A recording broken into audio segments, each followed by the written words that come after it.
संत प्रमुख सागर। स्वर्णिम स्वर्ण जयंती का अवसर ये महान है, मिलकर हम मनाएंगे गुरुवर देश की शान है। प्रमुख सागर जय हो गुरुवर, प्रमुख सागर जय हो गुरुवर।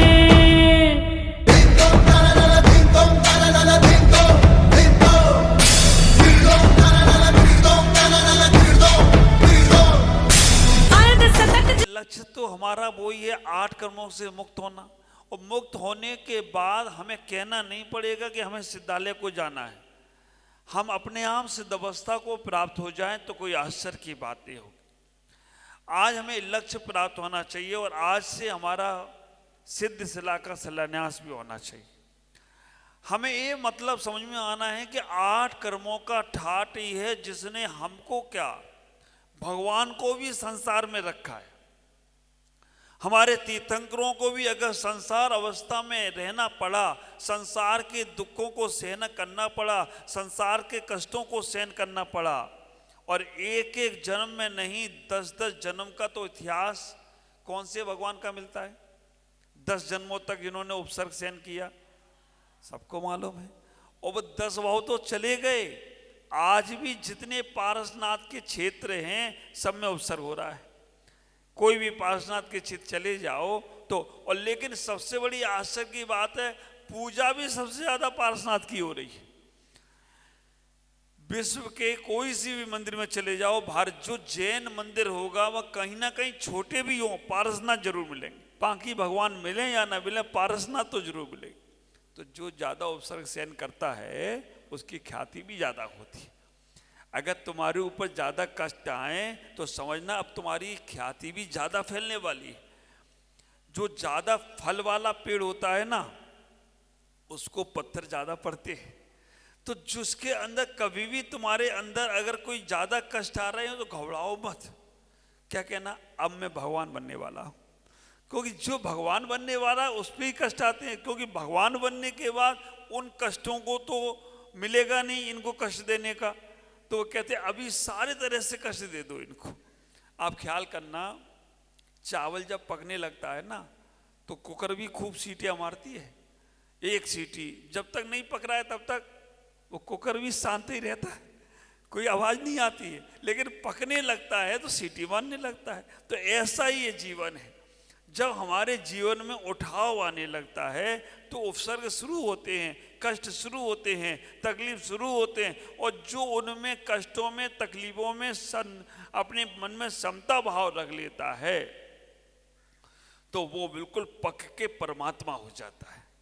अब जैसे कुकर सीटी मारे और चावल के मैं बाहर निकल आऊं तो आधा पक्का रहेगा। वो कहते ऐसे सीटी मारने दो, मैं पूरा पक के ही बाहर निकलूंगा। तो संसार में ऐसा ही है। हमें जो कष्ट संसार में मिलते हैं, तकलीफें मिलती हैं, ये कोई और दूसरे के किए कर्म नहीं है, हमारे खुद के किए कर्म हैं, निज के कर्म हैं, वो ही तो उदय में आ रहे हैं। हाँ, सामाजिक पाठ में हम लोग पढ़ते हैं स्वयं कृतम कर्म इदात मुनाफरा। स्वयं के किए कर्मों का ही तो फल मिल रहा है। और आप विचार करके रखना, बैंक से कर्जा लिया है और बैंक से कर्जा लेकर हम सोचें कि हमारा ही माल है, तो ये तो हमारी मूर्खता है। बैंक का कर्जा लिया है तो देना तो पड़ेगा ही पड़ेगा। और आप विचार करके रखना, वो कर्जा पूरा ना दे पाओ तो कम से कम बैंक वालों को ब्याज तो देते रहो। अगर ब्याज देते रहोगे तो पैसा जो तुम्हें दिया है वो तुम्हारे पास कितने समय तक रहे, बैंक वाले आएंगे नहीं। समय पे कर्जा समय पे ब्याज मिल जाता है उनको। और आपने ब्याज देना भी बंद कर दिया तो फिर बैंक वाले क्या करेंगे, आएंगे तुम्हारे सामान की कुर्की करेंगे। अगर उनका कर्जा पूरा नहीं हुआ तो तुम्हें उठाकर जेल में डाल देंगे। तो आप विचार करके रखना, जो तुमने अनादि काल से कर्म रूपी कर्जा ले लिया है, उस कर्जा को चुकाने के लिए ही तुम्हें ये मनुष्य पर्याय दी गई। क्योंकि देवताओं की पर्याय दे देते तो तुम कर्जा नहीं चुका सकते थे, क्योंकि वहां व्रत नहीं ले सकते हो। और जब तक व्रत नियम संयम नहीं लेगोगे तब तक कर्जा चुकेगा ही नहीं। इधर से कर्जा लोगे, इधर से बढ़ता जाएगा। त्रियंच पर्याय में भी पूर्ण रूप से कर्जा नहीं उतार सकते थे। नरक की पर्याय में भी पूर्ण रूप से, तो वहां पर तो विचार करना ही बहुत मुश्किल था। तो आप विचार करके रखना, जो मनुष्य पर्याय आपको मिली है कर्जा चुकाने के लिए मिली है, और कर्जा कर्म का है। अगर आपने नहीं चुकाया तो ख्याल करना मौज मस्ती का जीवन जी लो, फिर बाद में वही कर्म काटना पड़ेगी। हम निगोद की जेल से निकल कर आए हैं और मनुष्य पर्याय की बैंक में हमने अपने जीवन को संभाल लिया है। केवल हमारा लक्ष्य, केवल हमारा अहम एक ही होना चाहिए कि हमें कर्मों से कैसे बचना है। सारे ग्रंथों का सार अगर देखा जाए तो कर्मों से बचने की प्रयास करना है। अब वो कर्जा जो हमें उतारना है, कर्म का जो हमने ले रखा है अनादि काल से, और अनादि काल से कर्जा ले रखा है, उसे हमें पूर्ण चुकाना है या थोड़ा थोड़ा चुकाना है। जो कर्जा हमने लिया है कर्मों का, उस कर्म के कर्जे को पूर्ण खत्म करना है या थोड़ा थोड़ा ब्याज के रूप में ही देना है? पूरा करना है ना, हमें मालूम था आप लोग यही बोलोगे। अब पूरा खत्म कर्जा करना है तो पूरा खत्म करने के लिए घर बार छोड़ना पड़ेगा, घर में बैठ के नहीं छूटेगा।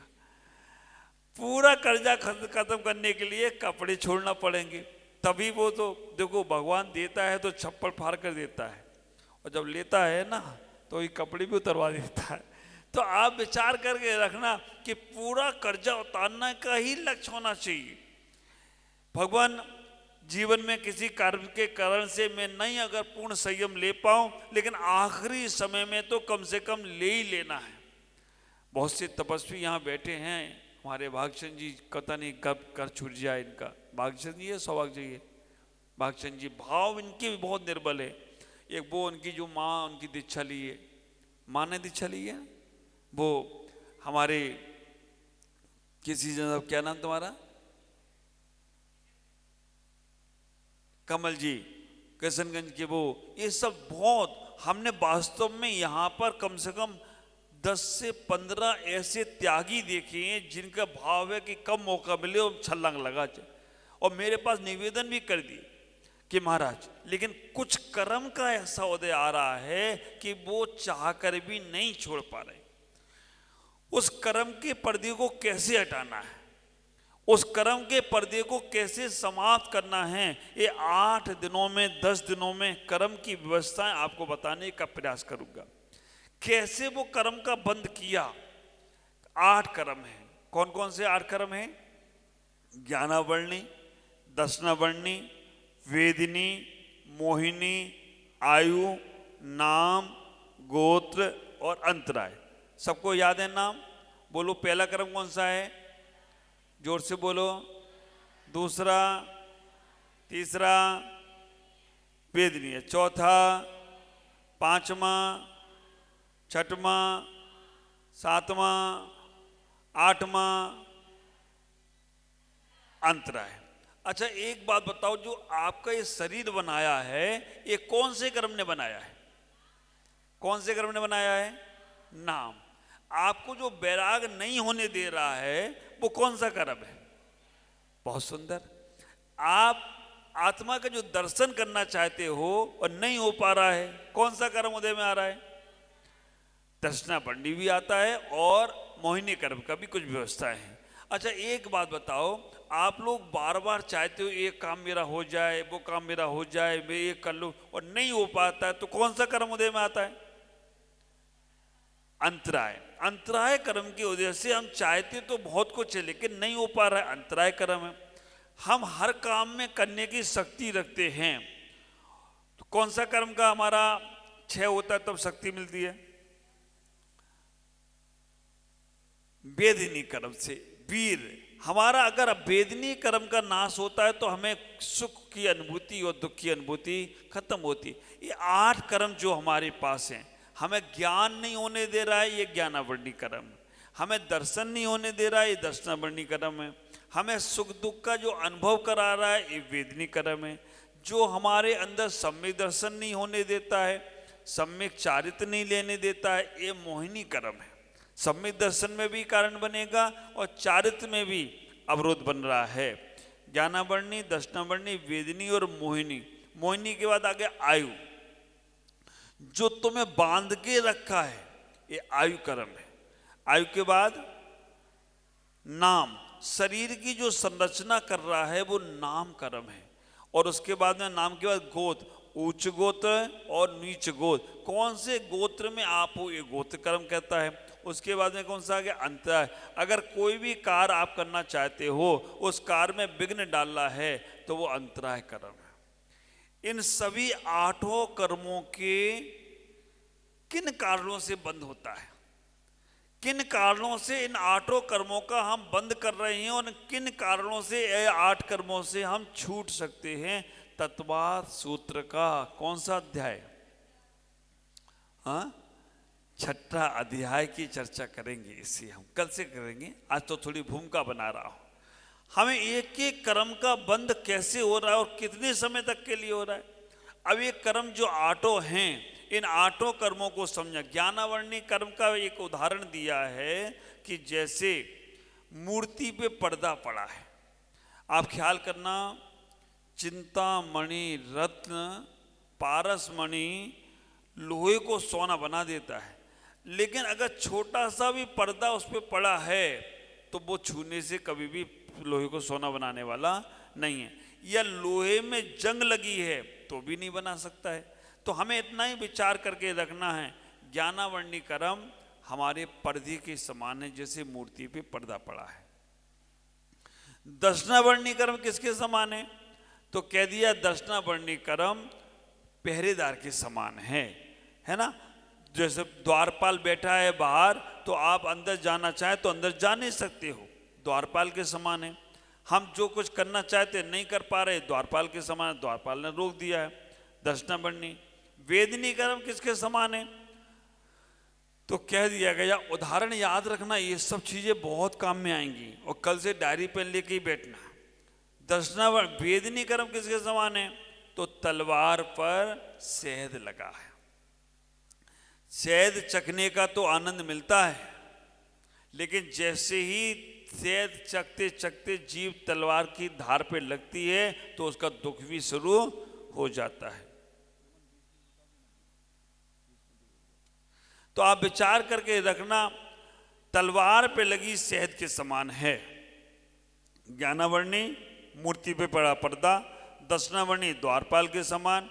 वेदनी कर्म तलवार पे शहद लगा उसके समान।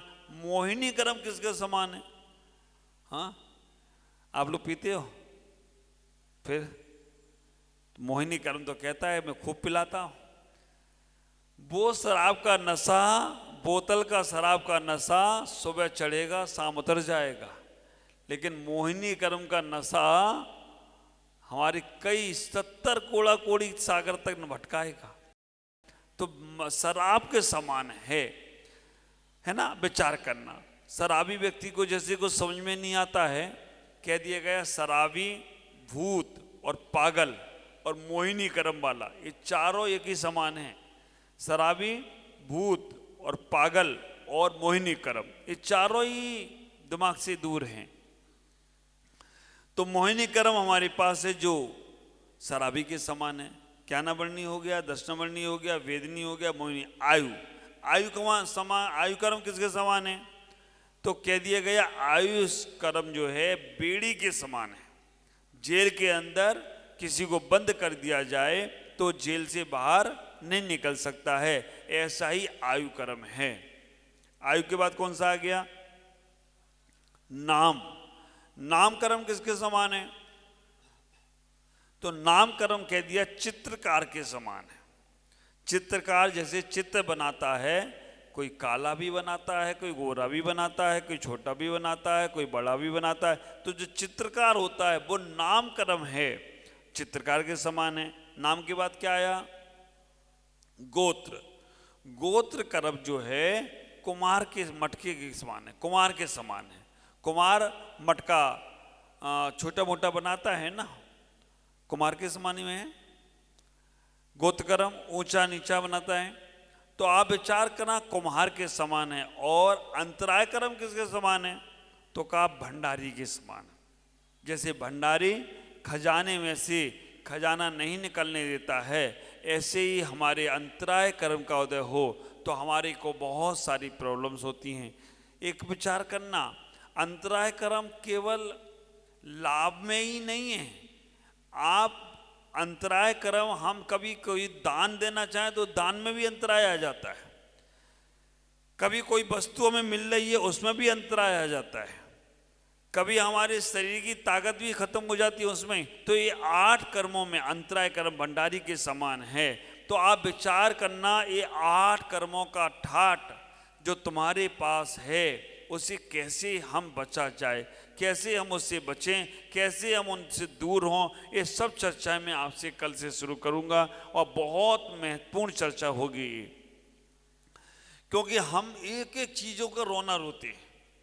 हमने कभी कह दिया कि उनकी वजह से ऐसा काम बिगड़ गया, उन्होंने ऐसा कह दिया, उनकी वजह से हमें नुकसान हो गया, ये हमारा दुकान ही नहीं चल रही है, ये हमारे व्यापार में बहुत नुकसान हो गया, हम हमेशा बीमारी बने रहते हैं, हमारे घर में हमेशा ही हम जब जाते तो हमें ऐसा लाभ ही नहीं मिल रहा है,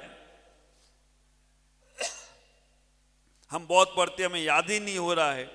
ये सारे के सारी चीजें आचार्यों ने कहा है कि बाहर मत ढूंढो, तुम्हारे पास में ही हैं और तुम्हारे कोई कर्म का उदय चल रहा है, उस कर्म के उदय से हम अपने जीवन को समझ नहीं पा रहे। अच्छा एक बात बताओ, इन 8 कर्मों में से आपके पास कितने कर्म है? 8 हैं। हम लोगों के पास कितने कर्म है? 8 हैं। अरिहंत भगवान के पास कितने कर्म है? 4। सिद्धों के पास कितने कर्म है? 1 भी नहीं है ना? आप ख्याल करके रखना, संसार में सभी लोग हैं, आपके पास भी 8 कर्म हैं और हम लोगों के पास भी 8 कर्म हैं। इन 8 कर्मों का एक बार इतना समझ लें, ज्ञानावर्णी के कितने भेद हैं? 5। दशनावर्णी के 9, ज्ञानावर्णी दशनावर्णी, वेदिनी के 2, मोहिनी के 28, नाम के 93, आयु के 4, गोत्र के 2 और अंतराय के 5, ये सब 148 होते हैं। ये 148 कर्मों को हमें कैसे समझकर दूर करना है, ज्ञानावर्णी के 5 आदि जो भेद हैं उनसे हमें कैसे बचना है, आज इतना ही चर्चा करूंगा कि आप इन 8 कर्मों को एक बार समझें, अपने जीवन में उनको लाने का प्रयास करें, उन जीवन को व्यवस्था बनाने का प्रयास करें। क्योंकि 8 कर्मों का ठाठ हमारे जीवन में भटकाएगा और 8 कर्मों के ठाठ से बच गई तो परमात्मा का ठाठ वाट हमारा स्वागत करे तो कोई आश्चर्य की बात नहीं होगी। इसलिए समझें, अपने लक्ष्य को बनाएं, अपने लक्ष्य को जीवन को जीने का प्रयास करें। ओम नमः जय गुरुदेव।